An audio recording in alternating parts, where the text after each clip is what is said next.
Hi, so we are here with Ekua. Could you tell our listeners a bit about yourself, what you do, and what led you to where you are now? Yes, sure. Well, thank you so much for having me, first of all. So I am Kua and I am a visibility leadership coach. So I am really passionate about all things where leaders bring a voice to not only the work that they do from day to day, but also the causes they care about, the communities they're involved in, and the things that they do in order to make their biggest and greatest impact. What led me to where I am today, it started way back when I was actually in the public sector. So I was actually a career civil servant for shy of 10 years, actually.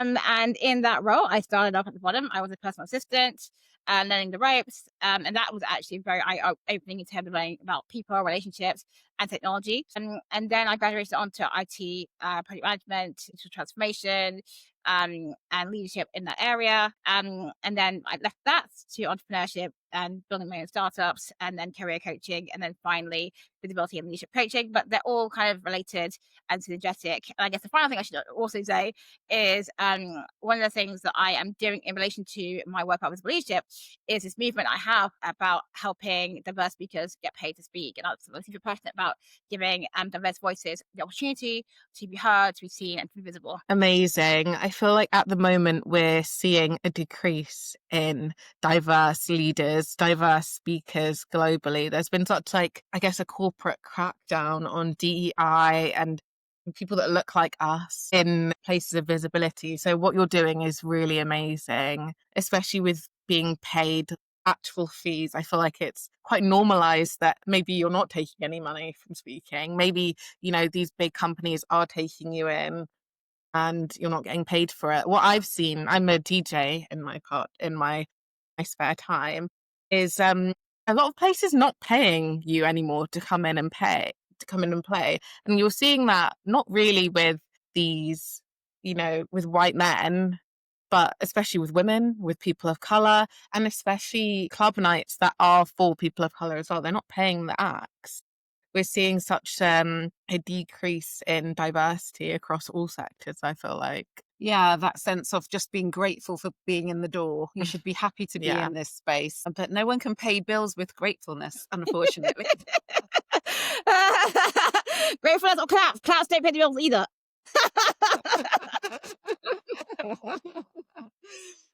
So, yeah, this idea of visibility is really important. And I know you talked about this idea of connecting AI with reshaping visibility or helping speakers get paid. And I just wonder how you do that. What is that all about? How can AI help someone become more visible, and particularly if you're an underrepresented voice? Yeah, so I think the first thing to say is just to pick up upon the point about corporate gigs and underrepresented voices, women, people from diverse backgrounds, and the opportunity that they have for visibility and getting paid to speak or to perform in whatever capacity.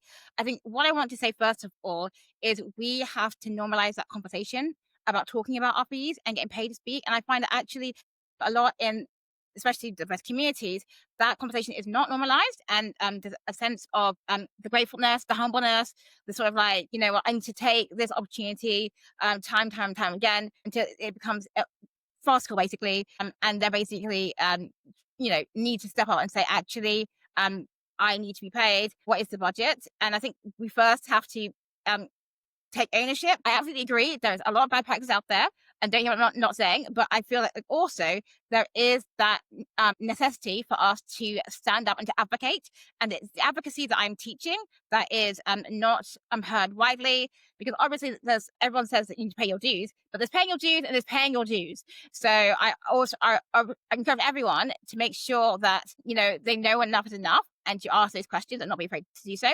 And now, in terms of how can AI help speakers and leaders, I think part of it is actually knowing yourself first, being able to actually use AI to amplify your voice, and to also help it for you to gain some of the technological aspects of visibility. So what I mean by that is things like SEO search, AI search now, and really like using those tools to kind of for you to align with your expertise, whether it's speaking, DJing, speaking, and using the right words to be found and to be relevant and visible, and also to be found by now, which is more prevalent, AI search. If you're not thinking about AI search, you're not in the game. I think for visibility for speakers, for professionals, for anyone who wants to really be seen, we now need to be recognizing that it's not only the traditional search engines that are now out there, it's also people are now defaulting to quite rapidly to ChatGPT, Microsoft Pilot, any other of those AIs out there.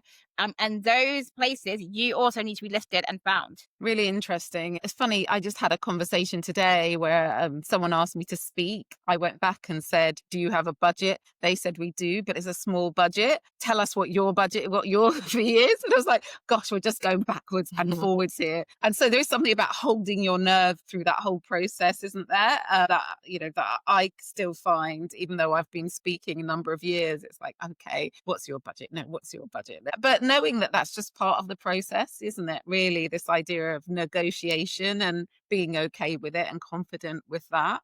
I think a lot of people are not thinking about AI search and how it's different.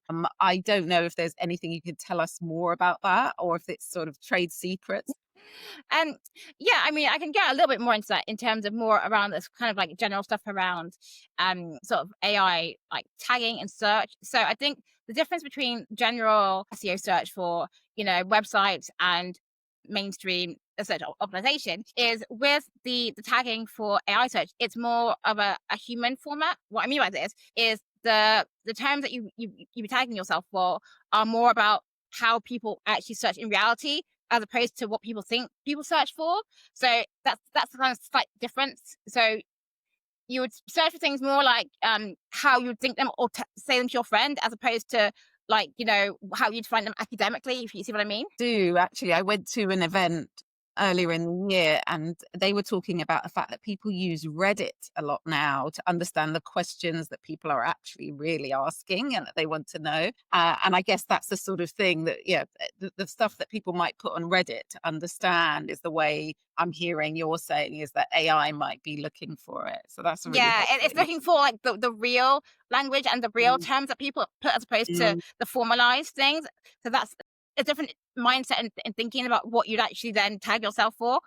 Yeah, really, really curious. Yeah, definitely. I feel like there's so many barriers, I guess, for us understanding AI. There's such like a gap in what we know versus what we think that we know, especially even with technology.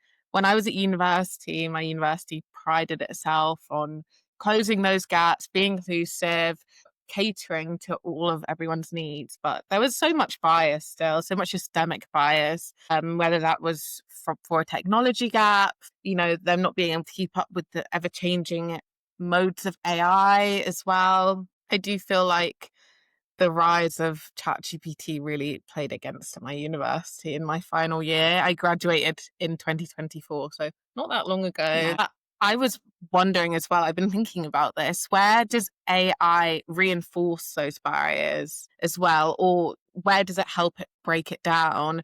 I've been feeling like AI, because it changes so much and we as people don't know what the machines think, really does stop those barriers being broken down as well, even though the machine is built by us. Yeah. Are you thinking about particularly in the university setting or just generally? Generally, as well as in the university setting, but in general as well. Yeah, so I think that as you said, the machine is built by us, and we have to think about what are the inputs and what are the outputs. So the long-standing saying is garbage in, garbage out, and that's the same as in who is making it? Are they thinking about diverse perspectives or are they not? And clearly, if that's not being built in, then it's going to perpetuate the same kinds of biases and norms that are currently existing. I was involved in an interesting conversation like yesterday about someone telling me that data is not culturally neutral, and depending on the data that's put in and where it comes from and the particular norms and society that's in, that you can get very different results using AI in different languages because of the way that the data is trained and how that society is set up with its own sort of biases and its own kind of nuances. So I think that we have opportunity to build AI with intention, and to also to allow actually more underserved voices and underrepresented groups to be more cited and to be actually up rated, if you put it that way. So whilst yes, I think it can be maintained, but I think there's also a massive opportunity for us to actually build and actually challenge systemic change through AI. Yeah, I completely agree with you. I'm in the process at the moment of expanding my beta. I run my own tech startup, well, my own AI startup. I coded my own AI. And as a woman and a woman of color, Black woman, I find myself having biases as well. I read things, and as I program my project, I really have to second guess some of the things I'm doing. It's a lot of cross-referencing. And I think if people can't be bothered to put in that time and that effort to make sure that they're putting in a morally sound machine, all this morally sound data, then it really is just working against us all. Yeah, I think it might be a bit harsh, can't be bothered. I think sometimes we just don't know what we don't know. It's like we're looking at life through our own lived experience, aren't we? And our own lens. And it is about bringing lots of different people together, perhaps to give you some different perspectives. But we are all biased, aren't we? We are all biased. We're all Yeah. biased in our own ways. But I do think, there's a part of educating yourself to stop that bias Exactly. happening. There's always going to be bias, whether it's intentional or unintentional. But at what point does it cross into like weaponized incompetence with things like that? I got a question, I guess, Ekua. You said that we have an opportunity to shape AI. And do you think we're using the opportunity right now? Do you think that we, as a society or communities that you're part of, do you think we're using the opportunity, or do you think the opportunity is just there and it's maybe passing us by? I don't know. So I think it's there, but I think it's under utilized. But I think that there's a thing about, are you going to be an early adopter, or are you going to wait for the masses? And I think that sometimes we can have a tendency to wait for the masses and then kind of be late to the party. I'm not saying late, but like not think about how can we shape it from the beginning. And I think that we've started to see a bit of that, but I think now people are starting to realize actually there's no reason why I can't or you can't come together and make something that's super niche for our needs, for diverse needs. I think that is starting to emerge, but it's not like I would say mainstream yet. But I'm hopeful that more people, by using some of the mainstream tools, will think actually now I've used this, maybe I can make something that's more specific for me or people like me. And that's when I think we will see some amazing things, some really brilliant things. I love that. Positive. Yeah, I love that as well. That's what we're looking for on this podcast. We want to champion positivity in the AI sphere. Absolutely. So visibility is a big part of what you do, and visibility through storytelling. I love a good story, and I think stories are really memorable. They stick with us, and from a very early age, we've all experienced stories that stay with us. What do you think AI still struggles to capture about human identity, presence, and lived experience? What does it struggle with in that space around storytelling? Yeah, I think the funny thing about like AI is that people think that it's smarter than them. It's not really. And the fact is that we have to be mindful of what we want it to produce. So when it comes to storytelling, we especially need to be mindful of how do you want people to feel? What is the tone you want for them to have them? How do we want them to receive it? How do we want them to feel? What are we asking them to do? How do you want them to feel activated? What emotion do you want to kind of incite in people? I think that AI can never be human in that sense, so we have to direct it to do that.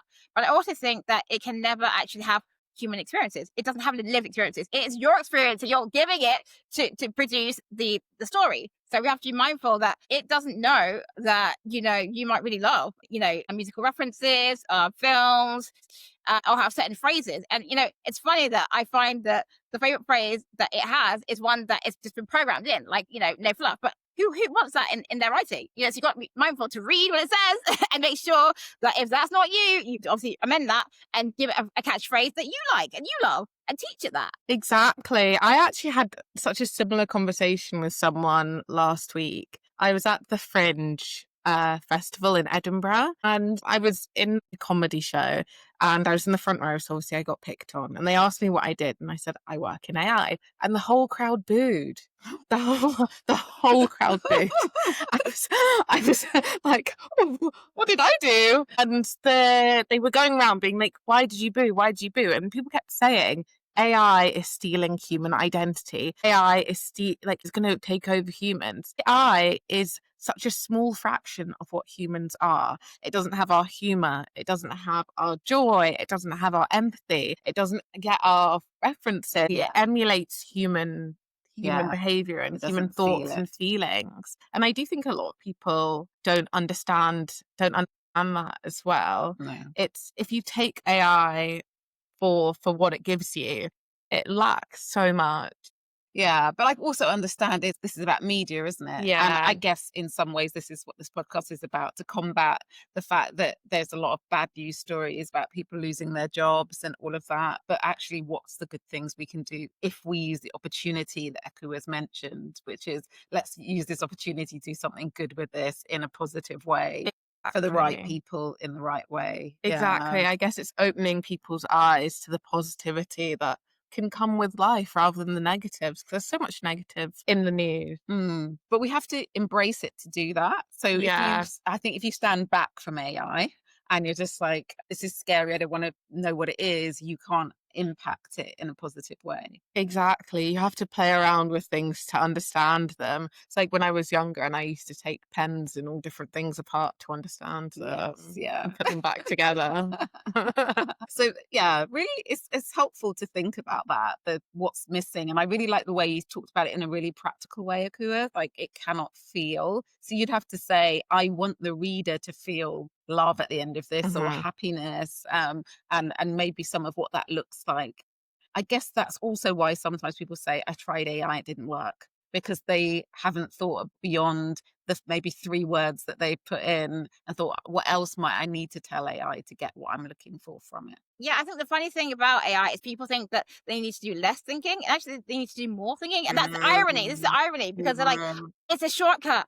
But it's only a shortcut if you prompt it properly and you give it the right full instructions. That is not 3 words, and that is not a poorly worded question, because, as I said, garbage in, garbage out. So you have to actually take the time to be intentional in order to get the result. And it's funny because obviously, because it's so easy to put the stuff in, that we get disappointed when the stuff comes out, not quite as awesome or daunting as one might hope for. But again, that's about the mindset you've gone into it with. And I think, just to add to the point about the potential and creativity, I've had conversations with people saying that some of these younger people, younger than I, and are going to be building startups like with AI, not as in building it, as in they ask the right questions to get to basically put together knowledge to solve problems and just go fast. Because if you know the right prompt and the right problems to solve and the right questions, this is a tool that could make you thousands sitting in your living room. Like, this is like, and what's exciting for me is that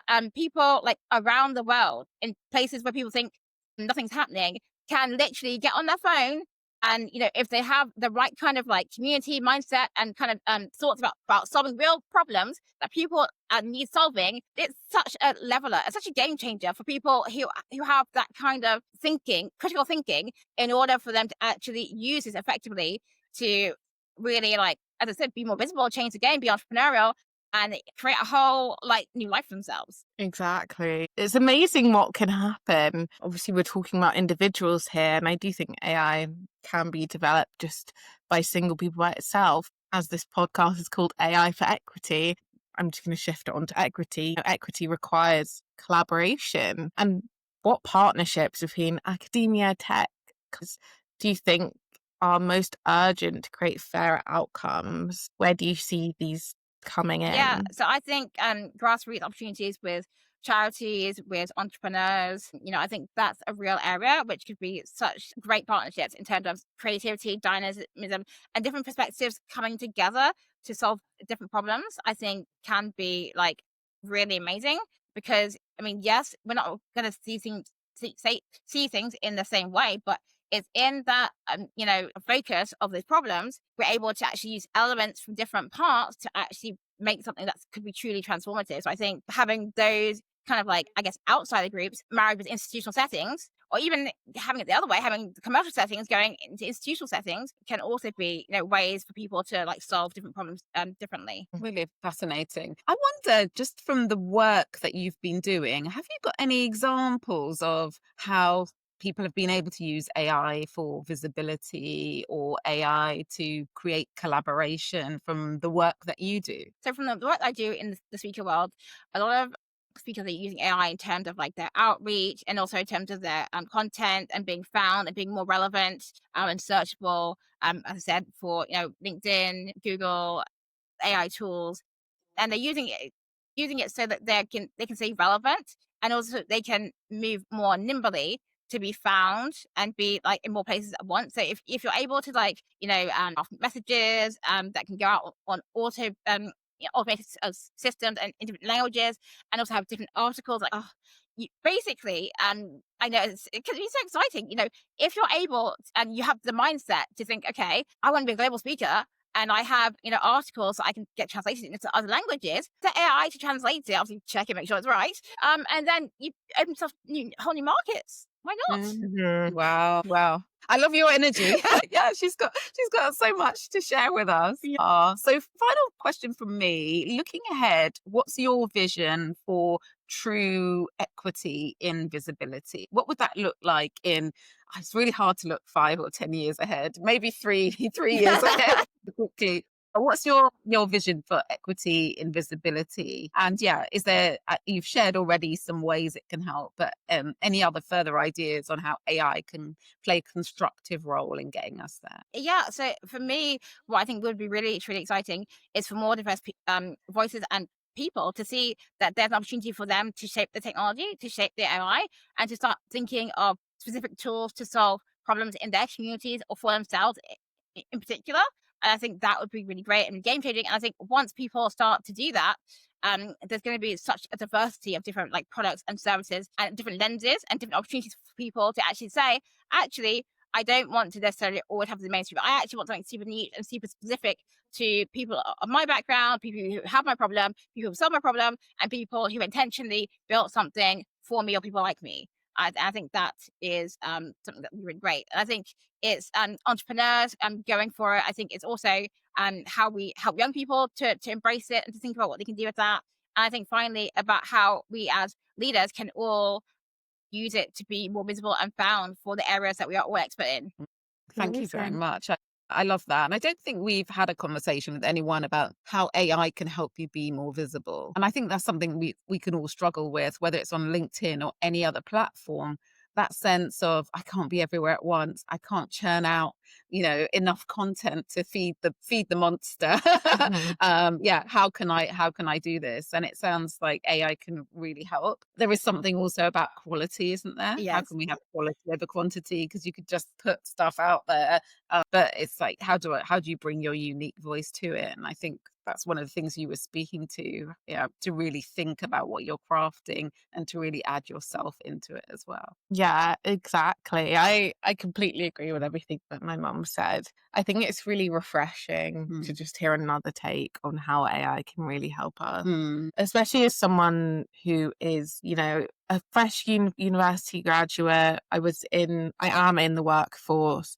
My peers and I find it really hard to be seen and to be heard as well. And it's nice to hear how AI can actually help us rather than with what the media is saying with how it's meant to be stifling us, which it is in some ways. So yeah. Next is my quick fire round. This is my favorite part of the podcast. If AI could instantly solve one equity challenge tomorrow, which would you choose? I would say a citation and highlighting and amplifying diverse voices and creators, makers, academics, experts, you name it. Amazing. Visibility in one word. What does it mean to you? Seen. Nice. Nice. Who should be paying more attention to AI equity right now? Us, each Yeah. individual, everyone out there should take ownership for what the opportunity that is out there for you to use AI to enhance your life. Amazing. Thank you so much for this incredible conversation. It was so insightful. I feel like I've learned so much, and I will be implementing some of these visibility tricks. And following you, Yeah, because I'm sure you share a lot about how we can do more. Yes, amazing. I've got a newsletter on LinkedIn, so feel free to follow along with that. Perfect. Thanks so much, Ekua. Thank you.